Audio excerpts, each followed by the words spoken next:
So I was sitting at the pub with a few of my friends, and of course talking our faith over a few pints, which is a very Lutheran thing for me to do. And of course, I was shown the trailer of a Nicolas Cage movie that is in the work. I believe the working title was Once Carpenter's Son. I don't know what it is at this point. And of course, it follows the idea of Jesus in Egypt as a child. He flees, of course, with his parents into Egypt because of the persecution of Herod, as we hear in the Christmas narrative and Matthew's Gospel specifically, although I believe we could find traces of it also equally in Luke in its own way. And whether or not this will be a great work of art, I will leave to your own opinion. I'm certainly open-minded for how creative works of fiction can expand our understanding of faith. That's why we had medieval mystery plays, for example. But it raises a profound question. What was it like for the Holy Family? We paint them in stained glass portraits of perfection with halos over their heads. Mary looks like she has not a care in the world. Joseph looks pious with his eyes towards heaven. Baby Jesus appears even almost as an adult male in some medieval works of art. I believe in some medieval works of art, he is even bearded as a toddler or infant, showing that he's, once again, fully God and fully man, which he is. He's fully God and fully man.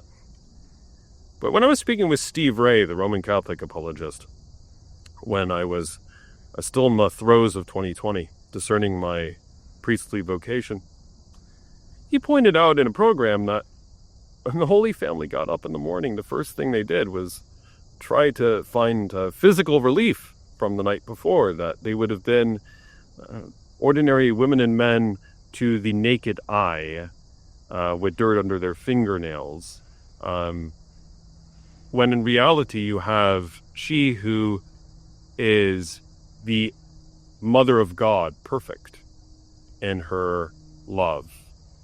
And meanwhile you have, of course, God Almighty running around. But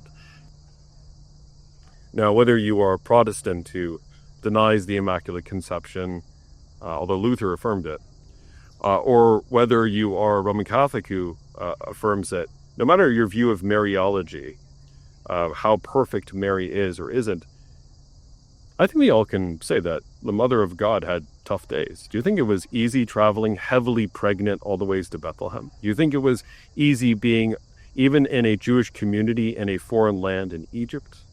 Do you think it was easy being misunderstood by everyone, questioning whether you bore this child through the gift of the holy presence of God, or whether you simply are a pariah in your hometown, to be misunderstood even by your own family, perhaps? Do you think it was easy for Joseph, for example? I mean, quite frankly, imagine being married to the world's most perfect woman on the planet Earth, although I believe I have been. But imagine literally being married to the Mother of God, and what it means to be raising God as a toddler, teaching God how to take God's own first steps, teaching the word, the alphabet. Having that child look you in the eyes who made you in heaven and earth, and having that child call you Abba, Daddy. Think that would be easy? Their lives were not easy, frankly. And yet, they were knit together by a bond of love so powerful that, to paraphrase Dante Alighieri in the Divine Comedy, a love that moves the sun, moon, and stars. A love that teaches us what Patrick Peyton declared, that the family that prays together stays together. And that's not simply some neo-conservative mantra. It is an identifiable fact that when we pray together, we cease to think of ourselves, my desires, my thirsts, my hungers, my need for justification. When I start to think of us, I think of my wife's needs. I think of my friends' needs. And I pray the Lord willing, in the fullness of time, my sons and daughters' needs. This is something which our culture has radically lost with the idolatry of individualism. Now, I think there is an idolatry of collectivism that equally can exist, and that's perilous.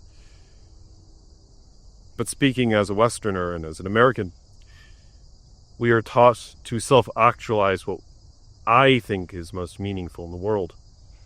I'm not going to quote recent statements, regrettably, under more progressive Supreme Courts that went towards that angle.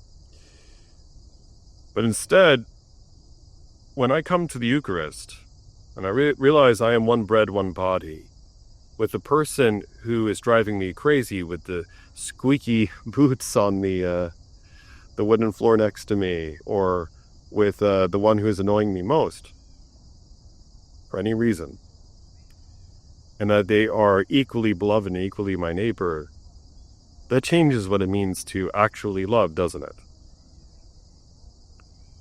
To love as Jesus loves is not to have a flash of edifying emotion. To love as Jesus loves is not to feel as if you are always riding on cloud 9 every day of the week. To love as Jesus loves means taking up the cross. And in taking up that cross, there is more authentic fulfillment, authentic joy through suffering than there is without it. Give me a life of meaningful suffering, and you've given me the path to heaven, because you've given me Jesus. But give me a life that is devoid of all challenge and meaning, that is only filled with dopamine rushes, that is only filled with ecstasies without understanding. And you have not only given me a euthanized life, you've given me an aborted one. We have not lived at all then. That is why Jesus commands us to be born again. If we have only ever lived in the flesh, we have lived in fallenness alone. We must live with the heart of the Spirit. And that means, quite frankly, learning what it means to love another person and to see in them, as Les Miserables, of course, beautifully states, to see the face of God. May we learn to do that. May I learn to do that daily. There was a great evangelical named Chuck Missler, who I used to listen to back in the 90s. And he once wonderfully said, "Metaphors reign where mysteries reside." How true that is, because when I look at this is my body, it is easy simply to say, of course, this is only of the element I receive, the bread which either becomes or contains the real body of Christ, depending on your understanding of consecration. But it is an entirely different matter than to look at the people surrounding me throughout my entire day, shuffling, bumping me on my way to work, or driving me crazy in bureaucratic meeting after meeting, or who I am plagued with in terms of an adversarial spirit, and to find in them, there too is God's body. The beaten man in the middle of the road in the parable of the Good Samaritan confronts us every day. I repeat, the beaten man in the middle of the road in the parable of the Good Samaritan confronts us every day. 9 times out of 10, we walk by. But in the rare instance when we do, stop and help. May we realize that by our own strength we cannot stop. It is the grace of God through us, compelling us, moving us to do so. May we choose, with the help of God's grace, that life and that light. May we choose frankly, to be Christ's hands. The world will teach us it is far more convenient to do otherwise. But every convenience in my life has seemed to lead to spiritual death.